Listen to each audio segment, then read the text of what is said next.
When you play in a theatrical setting and it's a bunch of stuff playing in order, do you ever watch it? Do you ever see what it's like to see a series of your own work versus just individual pieces, I guess? It's something I'm still not used to yet, actually, to sit through a whole sequence or series of my works. Yeah. I feel like it can be quite overwhelming for me, but I also feel like it's the right pace because I'm a really distracted kind of viewer, so I enjoy works that move quickly.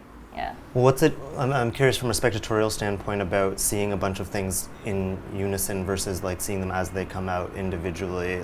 Do you think that it's going to draw connections that maybe you wouldn't have noticed when you're making them with a gap between them, or when people are consuming them in that way? Yeah, definitely. I think there are tropes or relationships between the different videos that come through. For example, shirt ripping. Yeah. It's this, I guess, performative gesture that's done by some people on YouTube as a way of looking at their bodybuilding results, and there's other queer audiences on YouTube who kind of enjoy watching that, and then there's a kind of YouTube fetish community or online fetish communities around just muscle worship. And so these are connections I started making in these different works where I featured shirt ripping by both bodybuilder users as well as muscle fetish queer community users, and I used those kind of user generated YouTube video footage in different works. But then I began seeing that there was connections in terms of the way I wanted to explore how different users were negotiating masculinity, and I'm adding my own kind of commentary and kind of celebration, but also a revolt critique towards that.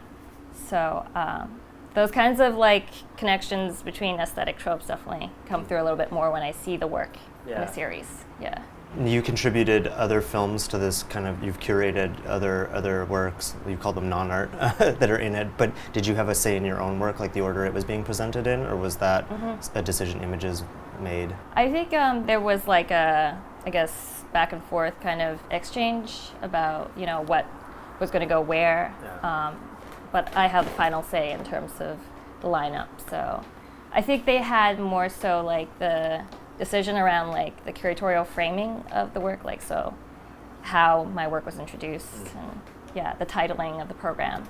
And what do you consider when you're coming up with a playlist like that? What is the one that you're immediately this is going to open it, this is going to close it? I tend to think of the way of lining up a program in terms of pacing, and also perhaps the shock value relative to I guess the public audience in terms of what goes where.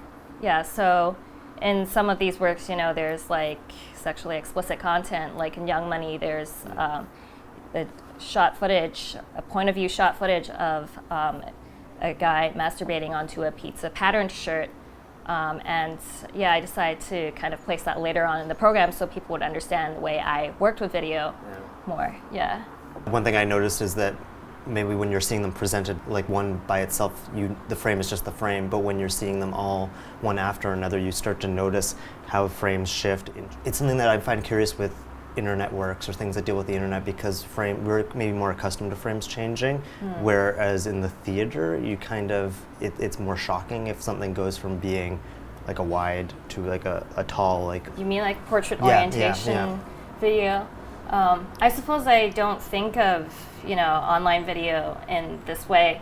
I think I more so think of GIFs in terms of this frame by frame way, where the jerkiness and the transitions and the discrete movements of pixels in a GIF and the dithering kind of changes frame by frame. That's how I think of GIFs, but I don't think of video in terms of frame by frame movement. That's funny though that we're confused over this, because it's now frames does mean that. It's with GIFs and things like that, but I was thinking frames the physical frame of the screen.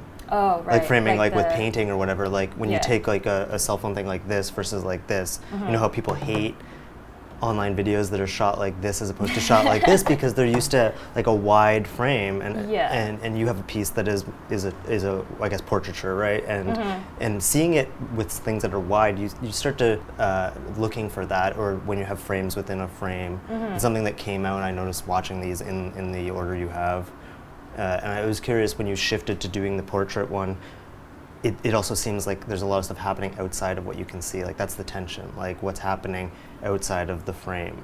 In that one particular, was that something that you had noticed in, I guess, would it be pornography, I guess, that people are shooting? This was the one you're talking about called Glow. Glow. It was a piece I made for a selfie-themed show for Moving Image Linden, and actually is inspired by a piece called Untitled Camera Blow by Jessica Joy. That work can be found at VTape. And it was a piece that I found very, I guess, seductive to watch. She's kind of, performing a blowjob towards a static camera. It's very sensual. For me, I began thinking about the kind of, physical labor or like the awkwardness sometimes, or the confrontational aspect of giving a blowjob, and I wanted to do that for an iPhone. And so with selfies, I think there's always this kind of vernacular towards it, the portrait kind of orientation, or like the very like self-conscious, reflexive, candid kind of nature of having your arm extended or like having it held in a particular way that's very flattering. And so, I wanted to create a more like confrontational remake of this camera blowjob, but with the penis absent, obviously. But there's a lot of, I guess, hints or nods towards amateur pornography. And even when you say with the selfie, like the ones that where you can still see the arm, and the ones that are better at hiding the arm from being in the frame, like I find that there's something about that style of framing that is kind of, it always seems to hide something. And it's kind of what you're saying about finding the precise angle, and you're kind of hiding the production of that angle, like how it's happening. Yeah, I think that shifted a lot from like, say, 2004 MySpace time, when there was, this kind of, I guess, falsified, candid, way of addressing the camera, where people would be looking away, yet, taking the shot of themselves, and you could see the arm inside the picture. Maybe it's something I relate to as well, because I was an emo kid on MySpace back in the day. So that was vernacular towards that time, but now people are just very like self-reflexive about taking selfies. Like, yes, so what? I'm cropping out the rest of whatever's beyond the frame and just focusing on myself, and it's my way of connecting to the world, or trying to make the world care about things that I care about, or just me being there. So I think it's, more than like a narcissistic or vain invocation. I think it is also like kind of like a handshake to the world, or a way to like frustrate the viewer if they want to say something about the way women are represented in porn predominantly. So that was my intention anyway.